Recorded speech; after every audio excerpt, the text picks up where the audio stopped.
It might be the middle of the off-season, but the power rankings are back. We're going to talk about who is ranked too high, who's ranked too low, and people who are ranked just about right on today's Locked On NHL. You're Locked On NHL, your daily podcast on the National Hockey League. Part of the Locked On Podcast Network, your team every day.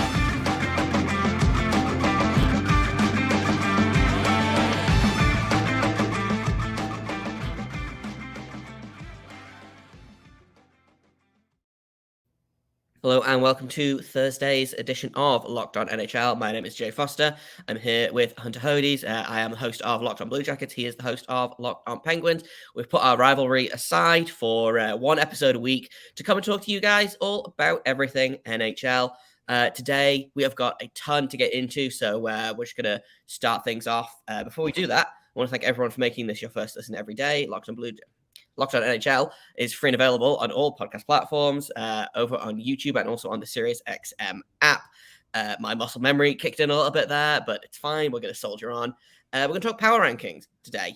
And I feel like power rankings are a really interesting way to look at how you rank a league, because it's not necessarily who is the best team, who is the worst team, and then you go like that, because I feel like that's kind of what the standings are for. So power rankings, I feel like mean something a little bit different to every person who votes. So let's start there, Hayden.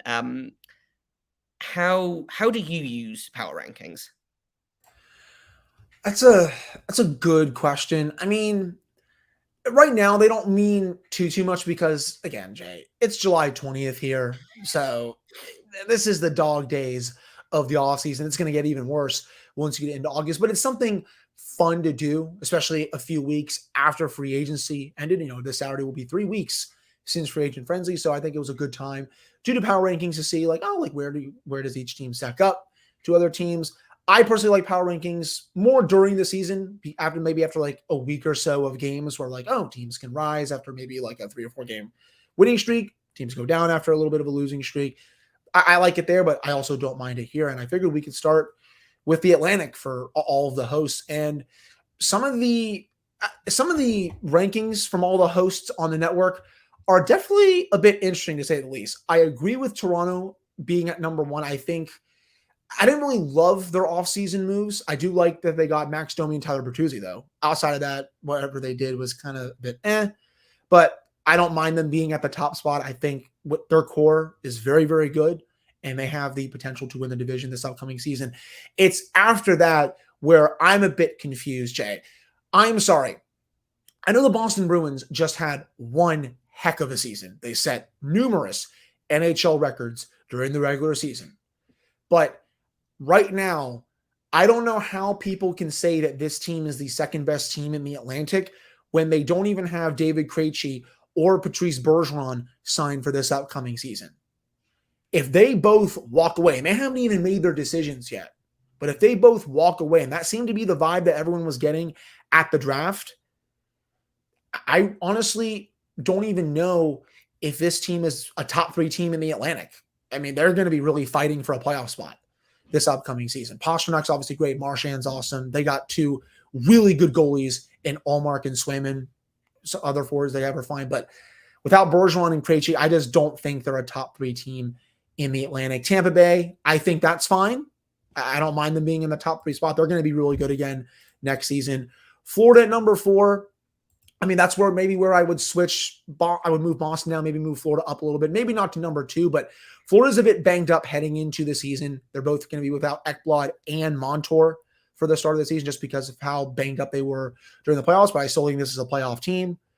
Buffalo, I think 5. I think that's probably fine. Some can argue up another spot. That's okay, but I think they're going to be in a playoff contention for this upcoming season. Same with Detroit, number 6. I think that's okay. I like the DeBrincat trade for them, but I still think they're a little away from fully making it to the playoffs. I wouldn't be surprised if they got in, but I still think they're a little bit away from making the jump. Ottawa, Montreal.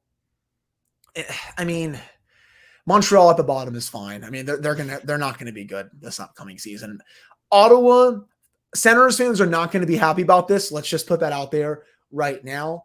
But I understand why the hosts ranked them that low just because, they're making a big bet in goal with Jonas Korpisalo. I like Korpisalo. I think he's a good goalie. You've seen Korpisalo firsthand play for the Blue Jackets, but a 5-year term for someone who just had the season of his career, basically, it's a bit of a risk because that could go down in flames this upcoming season. The DeBrincat trade, again, I don't really think was that good for them. They haven't really done much to replace him in the lineup, but again, it's July 20th. So right now, I don't have too many problems with the Atlantic, but that said, I would move Boston down a little bit, maybe move Florida up a little bit. The rest of it, though, I think I'm okay with. What about you? Yeah, I'm mostly okay with this ranking. The Atlantic Division is so weird because I feel like there's gonna be a big there's Toronto at the top and then Tampa, and then I feel like Florida, Boston, and Buffalo are all going to kind of be squished together in a very tight margin. And then I think the same thing, like Detroit and Ottawa, I could flip flop. I don't really have opinions either way on which one's 6 and which one's 7. Montreal at the bottom makes sense. They didn't get worse this offseason, but they had a pretty lackluster draft, and I think they're still a ways away from climbing out of this basement that they kind of fell into suddenly a couple of seasons ago. But yeah, the Atlantic Division's weird. I feel like I could see just about any team on here being between 2 to 7, and I'd be like, yeah, that tracks, or 3. Let's say 3 to 7. Let's have Toronto and Tampa in that top spot, and then at teams 3 through 7. I could argue having Boston at 3. I could argue having Detroit at 3. Buffalo. I would move Buffalo up a little bit. That's fair. Here's my just kind of on the fly rankings. I would go Toronto, Tampa, Florida, Buffalo, Boston, Detroit, Ottawa, Montreal. I think is my kind of knee-jerk power rankings. I don't exactly remember what my personal votes were. I should keep track of this for future episodes to see how close I was to the initial the group consensus. But I don't have as much problem with the Atlantic power rankings as I have with some of the other divisions. It's gonna be interesting. These will change. I feel like Sens fans are going to come for this episode the way that they came for that episode that I think either Ross and Mike or Ross and David did a couple of weeks ago, where they talked about if Detroit was a playoff team and whether they were actually better than the Senators now. Please don't come for us. We have no opinion either way. We're not your teams. I think both your teams need pieces. I think Detroit needs another legitimate top 4 defenseman. I think Ottawa needs a legitimate top 6 winger to replace DeBrincat. If they go out and they get someone like Vladimir Tarasenko, boom. I think that instantly makes Ottawa a way more likely playoff team. That being said, the division we're going to talk about in a minute, the Metro, I think the Metro is a much stronger division than the Atlantic. I would not be surprised to see 5 metropolitan teams in the playoffs and 3 Atlantic teams, So whether that's Toronto, Tampa, Buffalo, Toronto, Tampa, Boston, Toronto, Tampa, Florida, whoever that is, I think it's going to be tough for Atlantic teams to make the playoffs, because I just think that the Metro division is going to I think the Metro division is just going to kind of steamroll the Atlantic division, and maybe I'll go ahead and eat my words, but I think that's how it's going to play out. It's not a bad take. I do think the Metro is a better division heading into the season than the Atlantic, just because I think there are more playoff teams right now in the Metro than the Atlantic. We can dive into that right now if you want, but before we go to break and just look at the power rankings for the Metro real quickly here. Honestly, there's not too much difference compared to the rankings now when you look at the standings for the Metro after the season. I do agree with the Hurricanes at the top spot. You can argue the Devils. Well, actually, I wouldn't be mad. I wouldn't be mad if the Devils had taken that top spot. And for the look behind the curtain's sake, it was very close. It looks like the average rank for the Hurricanes was 1.5. The average rank for the Devils was 1.7. So we're talking a very, very thin margin of difference here. I wouldn't be upset if the Devils had taken that top spot. I agree. I think the Hurricanes are are a better team. But it's where you start. I think it's below that I think I start to have issues with. So we'll go through very quickly. We'll go through the power rankings. Then we'll take a quick break. We'll come back and we'll discuss who's too high, who's too low, and Hunter and I will probably argue about a couple of these things. So power rankings for the Metropolitan Division. They've got Carolina Hurricanes, New Jersey Devils, the Rangers at 3, the Penguins at 4, the Islanders at 5, the Capitals at 6, the Blue Jackets at 7, and the Flyers at 8. I have some issues with this. We'll talk about those issues in just a second here on Locked On NHL.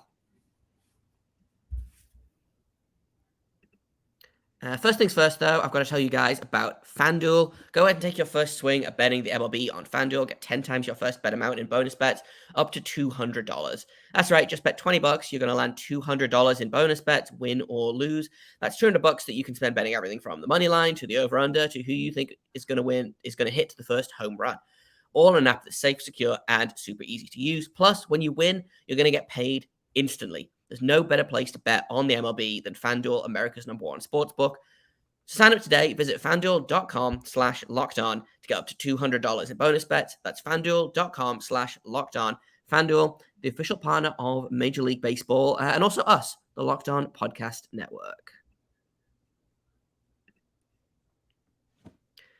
Okay, Hunter, shall we start off this Metro discussion with my rant and then we can get it out of the way, or do you have opinions on where we should start with this ranking? I was just going to go through real quick and give my thoughts before I just hand the floor over to you for your beautiful rant, because I know what's coming here, my friends. Everyone that's listening / watching this, it's going to be epic. Carolina, New Jersey, that's a 1A, 1B thing. They're definitely the top 2 teams in the Metro right now, in my opinion. No arguments there. I can make an argument for New Jersey in the top spot. I can also make an argument for Carolina. I don't really mind them being at the top 2. Rangers at 3, I think that's fine. I still think they're very dependent on Igor Shesterkin going burr, basically, just the same strategy that they've had under Henrik Lundqvist. So going back almost 20 years now, they just say, oh, our goalie is better than yours, and that's how we're going to win. Everything be damned. But obviously, they haven't won a cup in a very long time. But still, this is a very good team heading into the season. Panarin, Zibanejad, Trocheck, Keandre Miller, Adam Fox. They have talent everywhere in this lineup. But the kids have got to step up. Lafreniere, Hedl, Kakko. They don't step up this year. I wonder if one of them gets traded after the season. But I still think they're a top 3 team in the Metro. Penguins, I have argued on my show that they are the 4th best team in the Metro. I think they have done enough this offseason so far without even the Erik Karlsson trade to be in the playoffs this upcoming season. The bottom 6 is better. Ryan Graves in for Brian Dumoulin is a net upgrade. Biggest question, of course, is Tristan Jarry. If he can stay healthy, I think he's one of the 10, 11 best goalies in hockey. I don't even think that's a hot take because he's shown that he can be at that level throughout a season. 2021, 2022, he had a .921 save percentage. He just needs to stay healthy, and he needs to stop being inconsistent at times as well. After that, I'm fine with the Islanders at number 5. Islanders fans may come at me for this, and I am prepared, Jay. I am prepared. I am not a big fan of the Islanders heading into the season. Yes, Elias Sorokin is one of the 3 to 5 best goalies in hockey. Honestly, probably in the top 3, to be honest. He is that good. Matt Barzal, also awesome player. Bo Horvat, played well when he first got there, kind of fiddled down the stretch. Anders Lee, one of the best net front presences in the league. Pulak and Pelech, very good top pairing. I just don't think they have enough at forward to just make a big push. They can definitely make the playoffs again this upcoming season. I'm not saying that they made it this past season. But right now, when I look at the other teams in the Metro, I just see the 4 teams above them as a bit better, especially after the moves that the Penguins made this offseason.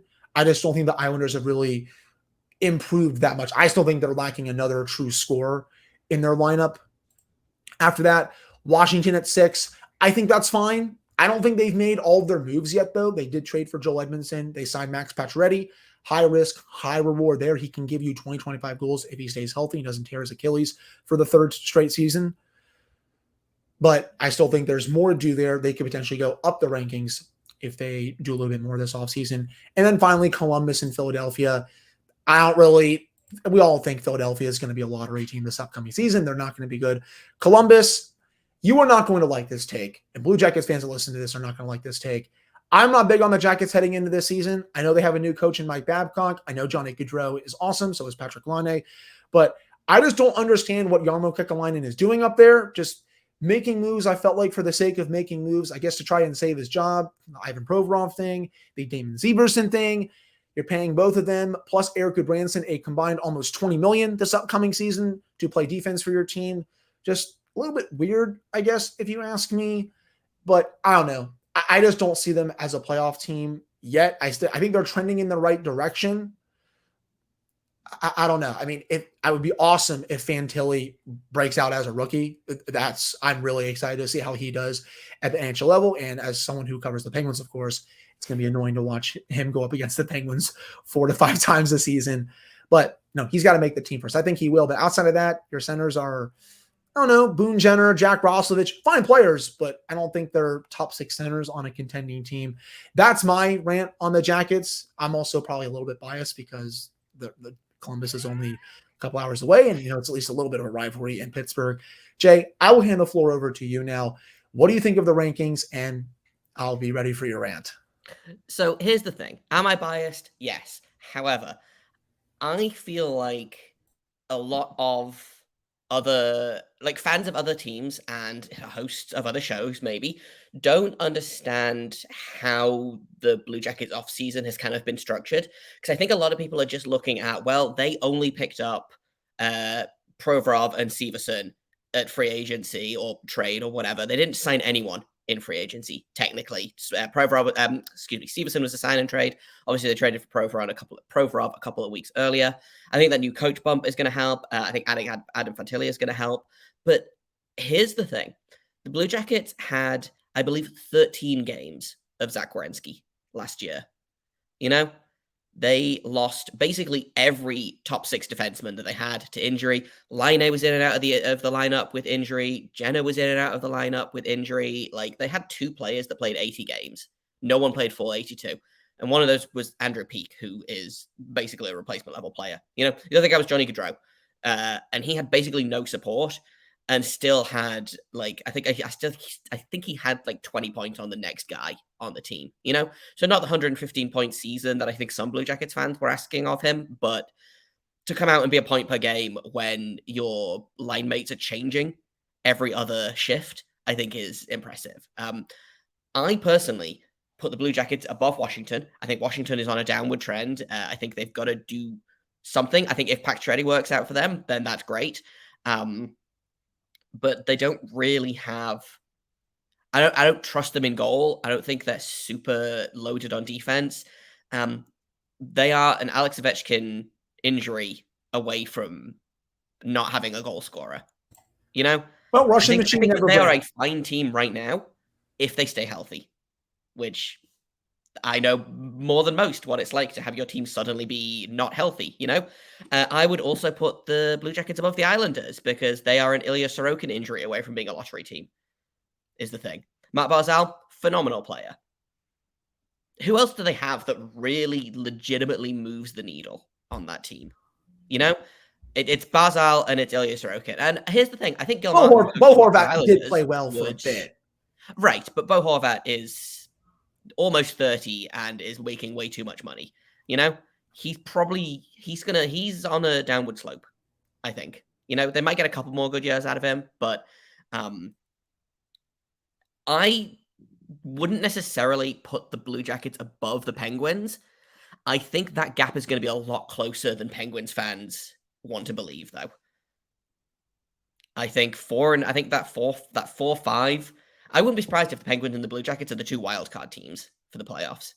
I think if everything goes right with Columbus, if they manage to stay healthy, if they get league average goaltending out of Elvis Merzlikins, I'm going to call that a win. I don't know. I have a good feeling about this team. I think having a top 4, their top 4 defense has gone from being Andrew Peeke, Vladislav Gavrikov, Eric Goodbranson, and a literal rookie to being Zach Werenski, Ivan Provorov, Damon Severson, and probably David Jiricek, who is a rookie, but is also maybe one of the most NHL-ready prospects out there. You know, their defense immediately took a huge step forward just by dint of being healthy. Do I love the contract for Severson? No. Do I love the trade that they did for Provorov? No, not really. But this team is better than it was last season. And last season, they were sunk by injury before they even got started. Patrick Laine got hurt in the first game of the season, and it didn't get better from there, you know? So I don't think it's that the Blue Jackets got miles better necessarily. I think it's that the pieces that they have are healthy and are probably ready to take a step forward. I think Kent Johnson's going to take a step forward. I think adding Adam Fantilli immediately makes this team better. I think having a coach that will play consistent line mates helps.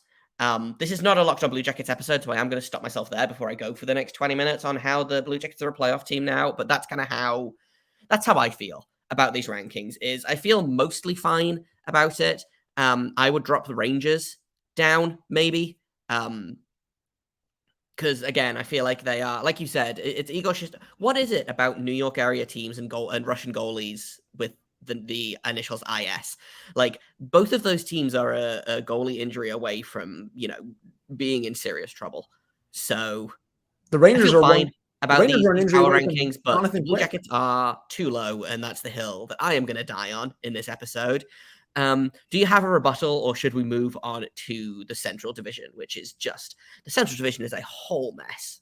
I didn't realize how bad it was until I looked at the teams and was like, oh wow, yeah, this is a whole mess.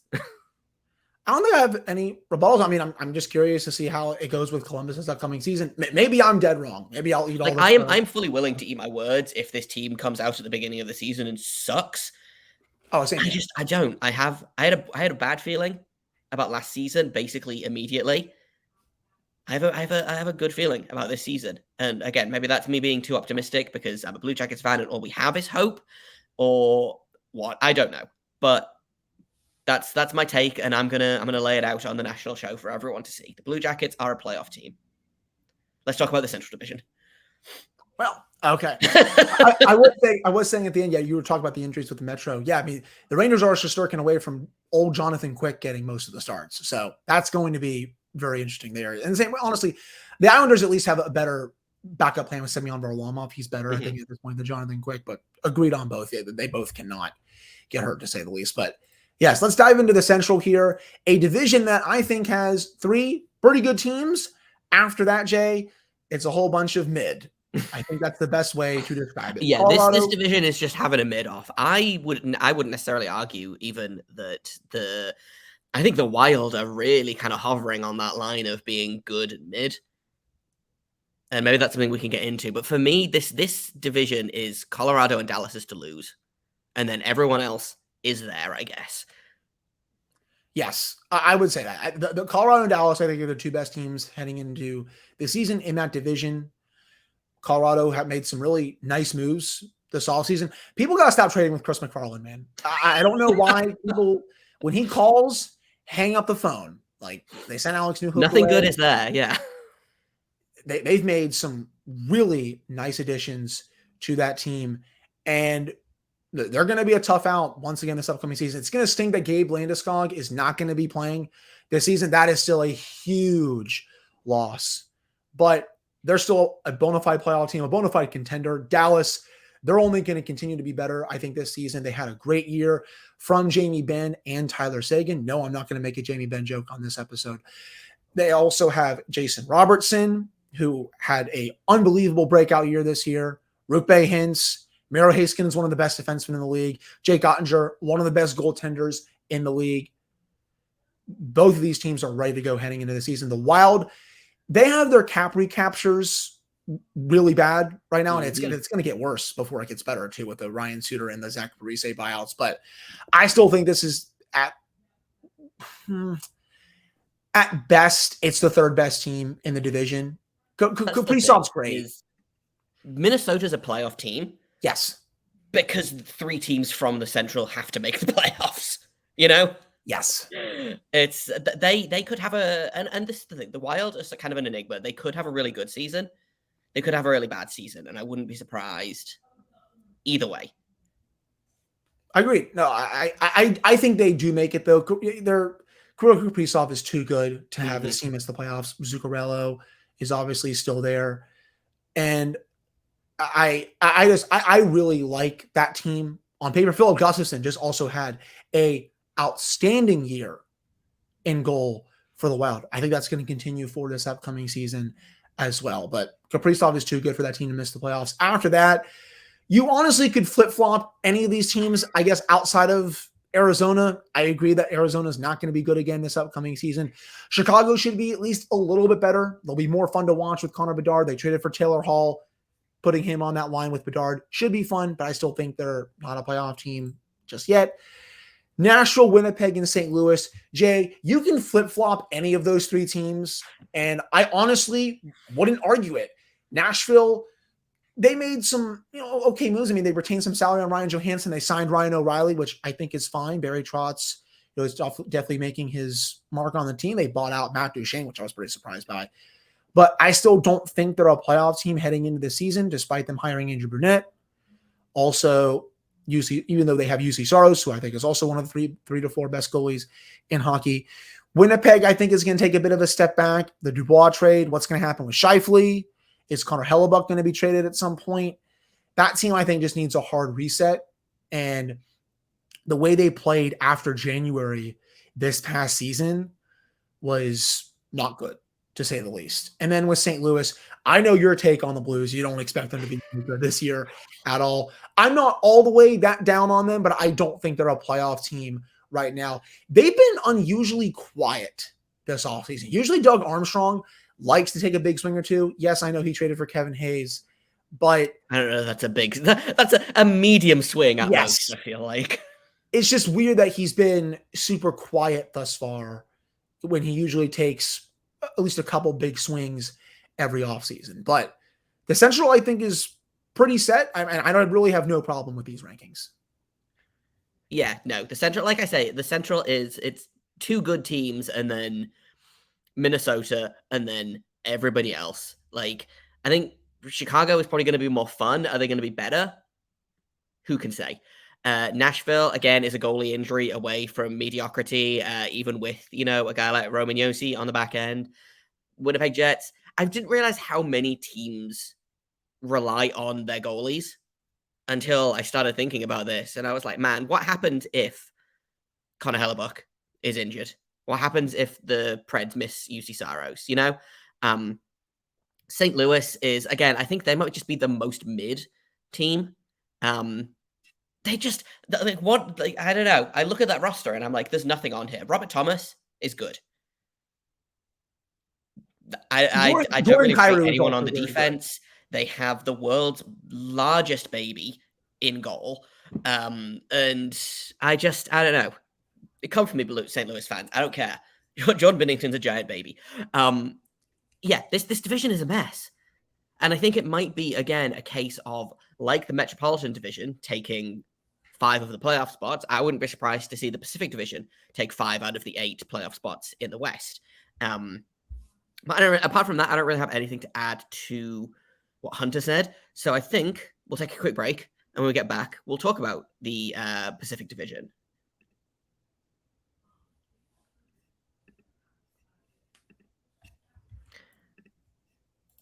Okay, the Pacific Division is...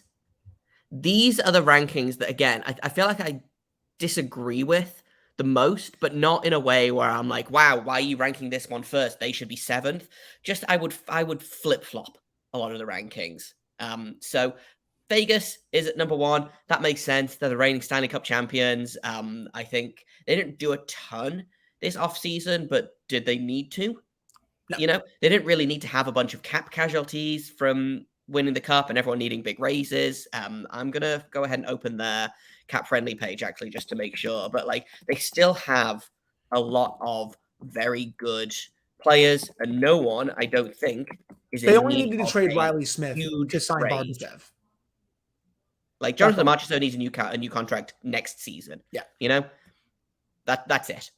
They've got Jack Eichel locked up for 3 years. They've got Mark Stone locked up for 4 years. They've got Alex Pietrangelo locked up for 4 years. They're fine. they're going to be fine this season. Edmonton, I feel like it's always a coin flip of, did they get better this offseason? Maybe a little bit. But I do, again, still feel like they are riding having 2 of the 5 best players in the league. Easily. I do too. Los Angeles at 3rd, I feel okay with. I would swap that. They have Seattle Kraken at 4. I would move the Kraken up to 3rd. I think the Kraken had another great offseason. They've just extended their coach, Dave Haxtell, who, I don't know about you, Hunter, I laughed a lot when the Kraken hired him because I remember what he was like in Philadelphia. And now who's laughing? You know, he has done a fantastic job with the Kraken. And I think they're going to go from strength to strength. Matthew Beniers is only going to keep getting better and scarier. They're going to probably add Shane Wright this season. How's that for a 1-2 punch down the middle? You know, it's not quite Crosby and Malkin, but it's up there in terms of 1-2 punches. I think the Canucks at 5 feels questionable. I would flip-flop them with Calgary at 6. I think the Canucks are going to be probably at least a little bit on fire this season. Calgary, I think, is going to probably be about the same as they were this season. I don't think they got better. I don't think they got worse. Actually, I don't know that Calgary did anything. They've been very quiet. They've been suspiciously quiet. There's probably moves a to lot come. of things. I know they're still talking about Noah Hanfin wants out, Jacob Markstrom wants out, Elias Lindholm wants out. Like, there's all of these names flying around. And then the Sharks and the Ducks, I feel like, yeah, they make sense at the bottom. Even like the Sharks, I don't think are going to add a guy like Will Smith this season. He could make the team, but I don't know that they're going to really add anyone. They've added a couple of pieces, but they lost Timo Meier. The goaltending is better, but that's not saying much when you consider how bad it was last season. Like, going from James Reimer to Mackenzie Blackwood is technically an upgrade. But if they move Carlson, then what do they really have? You know, William Eklund's probably going to have a pretty decent rookie season. They've still got Tomas Hertl. That's, you know, they're probably going to be in contention for another top 5 pick next season, which I think is fine, which I think is the plan. I think they are willing to ride this out and hope that they land on, you know, someone like Ivan Demidov, who is, you know, kind of in line to be the next Matvei Michkov. And the Ducks, again, I think they'll probably add, they might add Leo Carlson to their roster, which will definitely help them. I think he wants to go back to Sweden for another year. But I don't anticipate them being better. Who did they add apart from Radko Gudas? Radko Gudas is certainly someone that plays hockey. That's one way to describe it. He actually can move the puck decently well in the up the ice. Okay, so here's the thing. If when he's playing hockey, he's fine, except he doesn't like to play hockey. He just likes to go out and try and maim people. I have no time for Radko Gudas. He loves to hurt people, and I have I think he does that at the expense of playing decent defense. So maybe that's what the Ducks want. They definitely added someone else, but I don't remember who it was. They added Alex Killorn. Oh, yeah. Big contract, too, by the way. Sure. $6.5 million for Alex Killorn. Sure. You go ahead, Pat Verbeek. But that's kind of... The Pacific is a better division than the Central, but I still think the West is a much weaker conference than the East. Agreed, Jay. I definitely think so as well. Got no argument from me with Vegas at the top. They only really had to ship out Riley Smith to sign Ivan Barbashev, so that was really the only move that they had to make to be, I guess, cap compliant, because they really wanted to keep Barbashev. Edmonton at 2, I think that's fine. They had a really good season this past year. Unfortunate ending, but when you have Connor McDavid and Leon Draisaitl both, you know, well over 120 plus points, and you have Ryan Nugent-Hopkins hitting 100, you're going to be a very good team. Overall, Stuart Skinner, if he can play the way he did during the regular season this next season, that's going to be, I think, an answer for them in goal. If the Oilers get a consistently good goalie, watch out. Yes. They can score like there's no tomorrow. Defending could use a little bit of work, but hey, they have an identity, and it's to outscore you every single night. It's Connor McDavid, go Burr. Yeah. Yes. Him, Leon Draisaitl, Ryan Nugent-Hopkins. They got Zach Hyman there still. Fine with that. LA, Seattle, you can flip-flop those two. I do like the Kings heading into the season after the Dubois trade. I think they gave up a little too much in that trade, though. It was a really good return for the Jets. Yeah, But surprisingly. the Kings, they wanted to go out and make a bigger splash because you think about it, Jay. They've lost to the Oilers 2 straight years in the playoffs. Mm-hmm. And that's after they've gone out and made moves knowing that they're going to face them in the playoffs. You get a player like a Fiala, like an Arvidsson, like a Philip Deneau. Now you're going out and getting Pierre-Luc Dubois. You play Edmonton again. You can't lose to that team 3 times in a row with the moves that you have made to try and beat that team in the playoffs. I like their forward depth. Defensively, I think they're also pretty good. Goaltending, that's the question mark for me. That's a little bit of a question mark for me, but I still think they're a playoff team. Seattle, what a year they just had. My sweet man, Jared McCann, who I will always forever wish he was still a member of the Penguins, considering how good he was, broke out in a massive way. Brandon Tanev had a good year. Yanni Gourde, Oliver Bjorkstrand was just scoring every game, it felt like, in the playoffs for the Kraken. Yeah, Columbus man right there. Matty Beniers is going to be awesome again. You touched on Shane Wright. Dave Haxtell. Yes, Jay. I also laughed my butt off when they hired him because he was terrible in Philadelphia. But you know what? I am all for a coach learning from his past mistakes, and he has definitely done that here in Seattle. I will eat all the crow on him. That team is going to be really good heading into the season. Calgary, Vancouver, I would flip-flop. I think Calgary is a little bit better heading into the season, though I think that could change just because if they trade someone like Hanifin, maybe someone like Lindholm, someone else after that, because they just remember that they traded Toffoli to New Jersey, that could move the ranking down a little bit. But just because they haven't done much, I still see them as the number 5 team in the Pacific right now. Vancouver, when is Vancouver not on fire when it comes to the NHL at this point? I feel like Vancouver's been on fire since. Is it too soon to make a 2013 joke? It can't be. It's been 10 years, but I feel like they've been on fire since they literally set the city on fire in 2011 is what it was. Was it 2011? Yes. Yeah. I think you're correct. It's been 12 years, and I feel like they've been on fire ever since. Yes. Oh, man.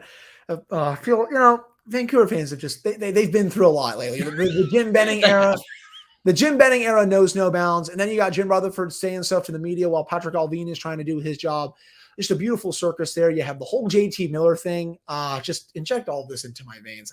But I would probably, again, looking at the rankings again, I would flip-flop them right now. Then San Jose and Anaheim, I do have at the bottom. San Jose, not going to be a good team this upcoming season, especially if they do trade Karlsson, though I'm not really sure what Mike Grier is doing. He could potentially lose even the little leverage that he has. If he keeps Karlsson in the season, his trade value is going to tank even more, and I don't think you're going to get nearly as much for him at the trade deadline as you would right now if you trade him during the offseason. But you said William Eklund. I think he's going to have a good rookie season. Tomas Hertl, I really like, but they still have quite a few bad contracts on that team. Mackenzie Blackwood in goal. If he plays a bit better than he did in New Jersey, I guess that's a net win. But this team is probably going to be a bottom 5, bottom 6 team in the league. Anaheim, you discussed it. They signed Alex Killorn to that big deal. Hey, you won your Stanley Cups. You can go out and play in Southern California and play in that nice weather. Yeah, I'm not going to say that I wouldn't accept $6.5 million to go and live in Southern California. Like, that's, you get that bag, Yes, you've won your championships. You can go try and help a team get back to contention that has some really nice pieces, especially in Trevor Zegras. I absolutely love him. Troy Terry is still there, one of the more underrated players in the league. I don't think people realize just how good Troy Terry is. He is awesome. He's on RFA right now. I would love for the Penguins to get their hands on him somehow, but that's probably not going to happen. But the Ducks, I would flip them over the Sharks. I think the Sharks are the worst team in the Pacific heading into the season. I would have the Ducks right now at number 7. But I may say this, there's a chance that they could go over Vancouver if they surprise some people this upcoming season. I wouldn't be surprised if the Ducks finish 6th in the Pacific. I don't think they'll go as high as 5. I think it's a bit wishful thinking right now, but I do think they're going to be a bit better heading into this season. They still got to sort out a John Gibson thing. Curious to see what happens with that and see who's going to start in goal. But I see them as a bit better heading into the season and curious to see how it all goes. Yeah, we're going to come back. We're going to do probably power rankings again in a couple of weeks when teams have probably made a couple more moves. We'll see what they're like as we kind of get into that preseason mode. But honestly, I feel pretty good about most of the power rankings that the network has done. I Yes. think we did a decent job. Good job, us. That's going to be it for us today. We will be back with you this time next week, talking about all things NHL. Make sure you tune in tomorrow. Gil Martin and Rachel Donner will be here, saying very, very smart things, as they always do on a Friday. I've been Jay Forster. You can find me on Twitter at _Jacob Foster. You can find Hunter over at Hunter Hodies on Twitter. Follow Locked On Blue Jackets, follow Locked On Penguins, follow Locked On NHL, wherever you get your podcasts, over on YouTube and on Sirius XM. Thank you once again for listening, for making this your first listen every day. And until tomorrow, make sure you stay locked on.